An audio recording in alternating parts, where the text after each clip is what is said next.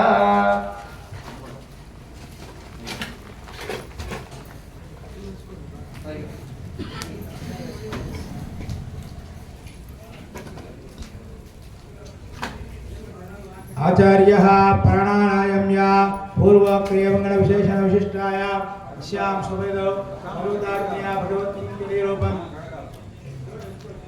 अस्य श्रीदेवदेवस्य भगवतो नारायणस्य श्रीमद् अखिलाण्डकोटि ब्रह्माण्डनायकस्य श्री लक्ष्मीनारायणस्वामिनः वार्षिकोत्सव महोत्सव कर्मणि प्रथमदिवसे सायंकाले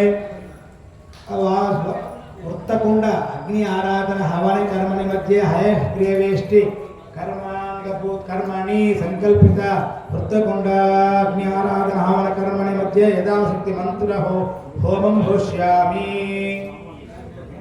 लक्ष्मीनारायण चतुरस्र कुंडे यथाशक्ति लक्ष्मीनारायण मंत्र होमं होष्यामि गरुड मंत्र होमं होष्यामि एतेन मन्यस्व अनवदेन मन्यस्व सरस्वतेन मन्यस्व देव सवितः प्रसुवा ఓం.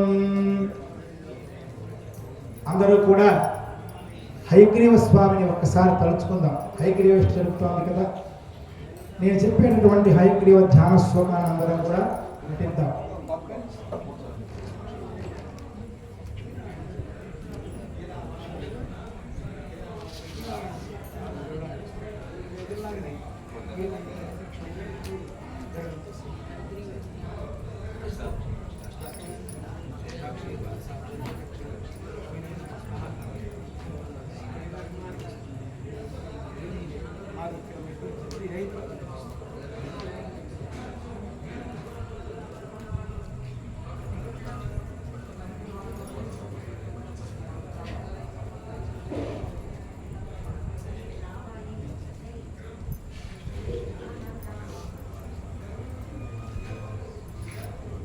శంఖచక్ర శంఖచక్ర మహాముద్ర మహాముద్ర పుస్తకాఢ్యం పుస్తకాఢ్యం చతుర్భుజం చతుర్భుజం సంపూర్ణ సంపూర్ణ చంద్రశంకాశం చంద్రసంకాశం హయగ్రీవం హయగ్రీవం ఉపాస్మహే. ఉపాస్మహే. ఇంకొకసారి చెప్పుకుందాం. శంఖచక్ర శంఖచక్ర మహాముద్ర మహాముద్ర పుస్తకాఢ్యం పుస్తకాఢ్యం చతుర్భుజం చతుర్భుజం సంపూర్ణ చంద్ర సంపూర్ణ చంద్ర శంకాశం సంకాశం హయగ్రీవం హయగ్రీవం ఉపాస్మహే. ఉపాస్మహే. ఈ హయగ్రీవ ఉపాసన చేసినందువల్ల మనకి ఏం కలుగుతుంది అంటే మన పిల్లలకి అందరికీ మన సంతతికి చదువు బాగా వస్తుంది. మేము పెద్దవాళ్ళం కదండి అంటే మీకు కూడా ఆయన యొక్క అనుగ్రహం కావాలి. జ్ఞానాన్ని ఇచ్చేవాడు హయగ్రీవుడు. అందుకనే మన జ్ఞానానందమైన దేవం నిర్మల స్ఫటికాకృతి ఆధారం సర్వ విద్యానాం హయగ్రీవ ఉపాసన అని కూడా చెప్తుంటాం. జ్ఞానం అంటే ఏమిటంటే ఒక విషయాన్ని గురించి ఒక పని ఉంది, ఆ పనిని ఒక్కొక్క మనిషి ఒక్కొక్క రకంగా చేస్తాడు. ఒక్కొక్క మనిషి ఆ పనిని 2 రోజులు చేస్తాడు. ఒక మనిషి అంటే పనిని బట్టి ఉంటుంది. అంటే పెద్ద పనులు మనం తీసుకోవటం లేదు, మనిషి యొక్క సామర్థ్యాన్ని గురించి చెప్తూ ఈ విషయం చెప్పడం. కొందరు స్నానం చేసి రండి అన్నారు అనుకోండి, ఫర్ ఎగ్జాంపుల్ గజ స్నానం చేస్తాడు, ఏనుగు చేసినట్టు మొత్తం ట్యాంక్ ఖాళీ అయిపోతుంది. స్వభావం ఏమిటి? తప్పలేదు, స్వభావం అది. స్నానం చేయడం అందరం ఊరికే వచ్చామంటే కొందరు ఏం చేస్తారు, అట్లా పోయి అట్లా వచ్చేస్తారు. ఏమైనా స్నానం చేసేవాళ్ళు అంట. కొందరు ఏం చేస్తారు, టీవీలో చెప్పారండి 15 నిమిషాలు చెయ్యి ఇట్లా వద్దామన్నారు, కాలు ఇద్దరు ఇట్లా పమమన్నారు అని ఒక రకంగా చేసి స్నానానికి వస్తారు. అందరూ చేసేది స్నానమే, నీళ్ళతోనే, రుద్దేది సోపే. కాకపోతే దాంట్లో కూడా అంటే ఇది సరైన సందర్భం కాదు, సరైనటువంటి విషయం కాకపోయినా కూడా లౌకికమైన మనుషులకు అర్థం కావాలి, అందరికీ అర్థం కావాలని భావంతో చెప్పడమే. ఇట్లా ఉన్నా కూడా ఇట్లానే చదువుకునేవాడు విషయానికి వద్దాం. చదువుకునేవాడు ఏం చేస్తాడు, కొందరు పుస్తకం తీసుకుంటారు, ఆయన మొత్తం చదివేశానండి, రేపు పరీక్షకి నేను ప్రిపేర్ అయ్యాను, మంచి మార్కులు వస్తాయంటాడు. మనకు అర్థం కాదు. వాడు 10 గంటలు 15 గంటలు పక్కింటి పిల్లవాడు చదువుతుంటే మన పిల్లవాడు గంటలో చదివేశా అంటాడండి. నిజమేంటి, చదివాడా, మనల్ని ఏమారుస్తున్నాడా అని డౌట్ వస్తుంది, సందేహం వస్తుంది మనకి. అప్పుడు మనం ఏమనుకుంటాం, అరే నిజమేనరా, నిజమే, వాళ్ళ అక్క చెల్లెలు ఎవరో అన్న ఉంటాయి, మరి అడగరా మళ్ళీ మరి అన్నగా చెప్తాడు. వాడు పక్క పిల్లవాడు 15 గంటలైనా కూడా వాడు చదివినా వాడికి మార్కులు 3rd క్లాసే వస్తుంది. మన వాడికో లేదా అన్నవాడికి డౌన్ ఉన్నాడు, పక్క వాడికో మంచి మార్కులు వస్తాయి. ఇది ఎవరి కృప అంటే ఆ హయగ్రీవ స్వామి యొక్క కృప, సరస్వతీదేవి అనుగ్రహం. అదే దానిని ఏమంటామంటే జ్ఞానము అంటాం. ధారణాశక్తిని, కేవలం జ్ఞానాన్ని ఇవ్వడు ఆయన, ధారణాశక్తి. నువ్వు 1 నిమిషం చూసినటువంటి విషయాన్ని నీ మైండ్లో స్థిరపరిచేస్తాడు. 10 గంటలు చూసినా కూడా స్థిరపడినటువంటి విషయం గంటలో స్థిరపరుస్తున్నాడు మన యొక్క మైండ్లో అంటే అది హయగ్రీవోపాసన. హయగ్రీవుడి యొక్క కృపా అనుగ్రహ విశేషం ఉంటే, సరస్వతి అనుగ్రహం ఉంటే తప్ప, హయగ్రీవుడు అంటే సరస్వతికే గురువు. ఎందుకంటే నారాయణ స్వరూపం కదా. సరస్వతి అమ్మవారు కూడా ఆ యొక్క విద్యా దేవత అయినప్పటికీ కూడా సకల విద్య ఆధారం సర్వ విద్యానాం. అన్ని విద్యలకి అమ్మ దగ్గర ఉండే సరస్వతి అమ్మ మాత దగ్గర ఉండే విద్యలకి కానీ ఏ విద్యకైనా సమస్త విద్యలకి కూడా ఈ విద్య అని కాదు, అన్నిటికీ ఆధారభూతుడు, అన్నింటినీ ఇచ్చేవాడు, అన్నింటిలో పరిపూర్ణత్వం కలిగించేవాడు. పరిపూర్ణత్వం అంటే అదే గంటలో చదివితే వచ్చేయడం. మనకు కూడా ఏకసత్తాగ్రహించేవాడు. ఒక్కసారి చూశారంటే మరిపరచుకోవడం. మానవాళ మొత్తండి 10 సార్లు చెప్పాడు, చెప్తూనే ఉండండి పోయేదాకా అందరూ అంటారు. ఈ బాధ సామాన్యంగా మనుషుల్లో వస్తుందంటే దైవోపాసన లేక. మీరు చక్కగా హయగ్రీవ స్తోత్రం చేయండి రోజు, ఇప్పుడే కాదు రోజు కూడా చేయండి. ఖచ్చితంగా పిల్లలంతా కూడా జ్ఞానం వస్తుంది. హయగ్రీవ స్వామి ఉపాసన వల్ల. అందుకనే మన హయగ్రీవేష్టి కేవలం పిల్లలకు చదువే కాదు, మనందరికీ కూడా మంచి జ్ఞానం కావాలి, మంచి చురుకుతనం కావాలి, గురుబలం కావాలి. మనం నవగ్రహాలలో గురుబలం లేదంటే గురువుకి చేయాలి అంటారు. గురువుకి చేయాలంటే హయగ్రీవుడికి చేసినా కూడా గురువు అనుగ్రహం వస్తుంది, మనకు గురుబలం వస్తుంది. ఆ ఉద్దేశంతోనే సంకల్పించి పెట్టిన కార్యం. కేవలం చదువు విషయమే కాదు, గురుబలం ఇస్తాడు హయగ్రీవుడు, జ్ఞానాన్ని ఇస్తాడు, అన్నింటినీ ఇచ్చేవాడు. కాబట్టి అటువంటి హయగ్రీవ హోమాన్ని ముందు ప్రారంభిద్దాం, తర్వాత మన గరుడ హోమాన్ని ప్రారంభిద్దాం. అందరూ కూడా భక్తి శ్రద్ధలతో ఎవరు మాట్లాడకుండా శ్రద్ధగా వినండి స్వామి యొక్క మంత్రములని. ఓం ఇదం విష్ణుర్విచక్రమే త్రేతానిరదే ఫలం సమూఢమస్య భాగం సురే ఇదం విష్ణుర్విష్ణుః. ఓం నమో హయగ్రీవాయ స్వాహా.